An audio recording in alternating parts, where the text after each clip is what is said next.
Howdy y'all, Fuzzy Biker here, and look what we have today. This is a Royal Enfield Himalayan Scram 411, but this is a special one. We've seen this bike before, but today it's got this AEW India exhaust. Check that thing out. Isn't that pretty? I have not heard it running yet. I don't know what it sounds like. I can tell you that it looks good. These will also fit in the Himalayans. Baxter Cycle just got a whole truckload of these in. Really neat looking product. Let's hop on this bike and see what it does. 5, 4, 3, 2, 1. That's pretty good. The baffle is in. They left the baffle in. It does come out. What do y'all think? Definitely bassier. I like it. I like it. Let's take it for a spin. We are here at Marnie, Iowa. I'm a Baxter Cycle, seller of new and used Royal Enfield and Triumphs. If you're interested in something like that, get a hold of these guys. I think that's a very good sound.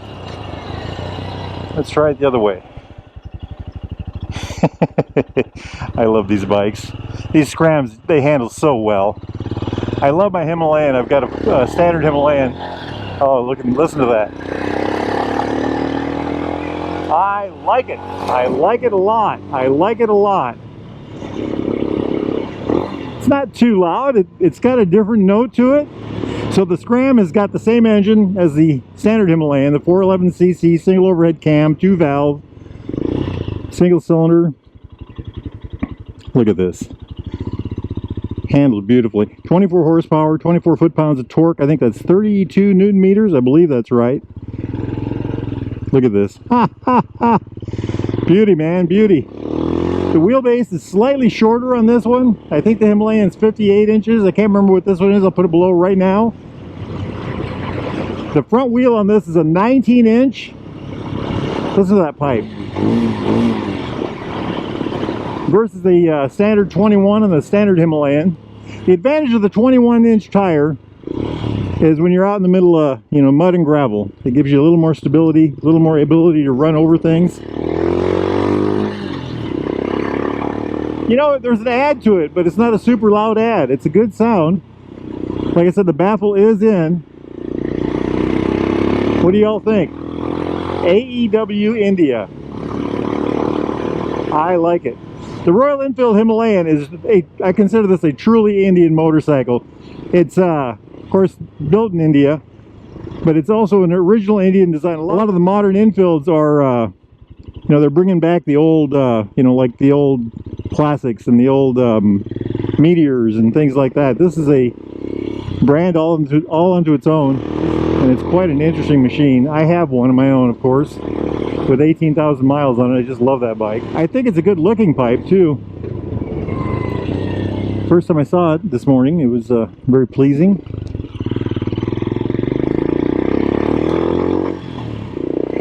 I love riding these things.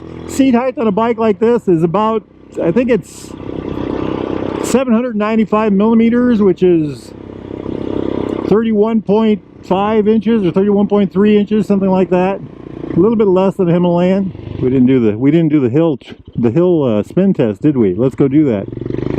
This thing just turns around on a dime. Okay, we're gonna do it backwards this time. Look at that, huh? Look at that.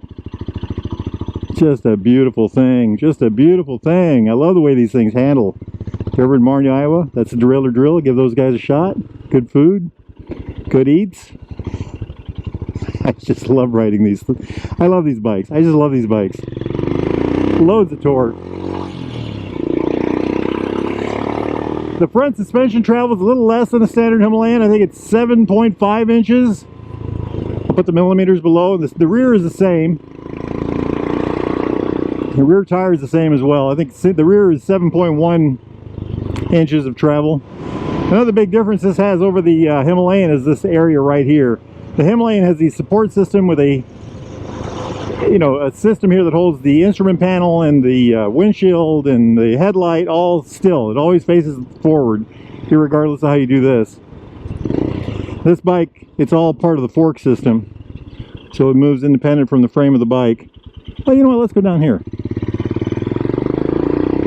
This also has a different cluster. This has this Oculus, I call it. Speedometer analog on the top. It's got a fuel gauge arched over the center here on the LED part. The clock's always visible. A gear indicator right there. Odometer. And up here, I think it's right up here on my right hand. Watch for traffic. If I push this button over here, I can change the values here. Trip A, trip B, odometer.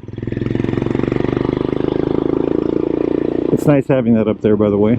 I really do enjoy riding this motorcycle. I need to get one of these for a 100-mile ride. Maybe we'll try to get one of those next week, something like that. Other thing up here is the nav, this thing here, the nav thing, and that ties in with your phone, and it will. You can put in a destination. It'll give you turn-by-turn directions, distance, how far you got left to go, all that kind of neat stuff.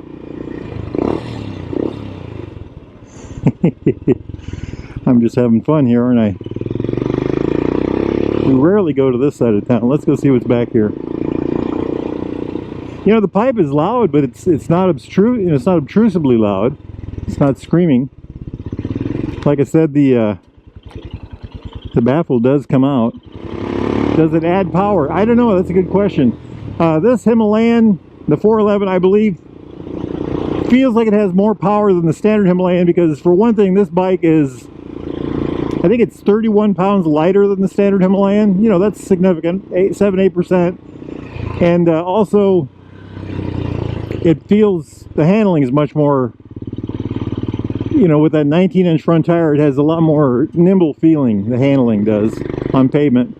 I have ridden one of these on gravel. It does just fine on gravel. Yeah, I think if you were going to buy a primarily gravel bike, you probably should go with the standard Himalayan because of the 21-inch wheel. A lot of advantage to that there. But this is a perfect bike for, running about and having a ball and doing all kinds of fun stuff in town. If I was a city dweller, I'd certainly have one of these. What the big question really is how does this compare to the Hunter? Maybe we should do a video on that. You know what? Look for that. We'll try to do a video on that. The Hunter versus the Royal Enfield Hunter versus the Royal Enfield Himalayan Scram 411. You guys are going to think I just like spinning around in circles, and the answer is I actually do. A very interesting sound. I like this. I do like it. There's a lot of good choices for pipes on Himalayans, and I think this is also a good one.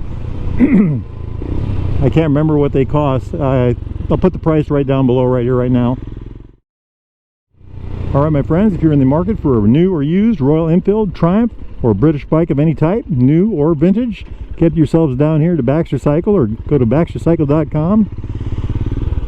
See what they got in stock.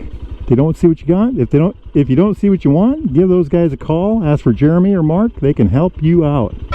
Now if the weather's great where you're at, get out there and ride, my friends. Wahoo!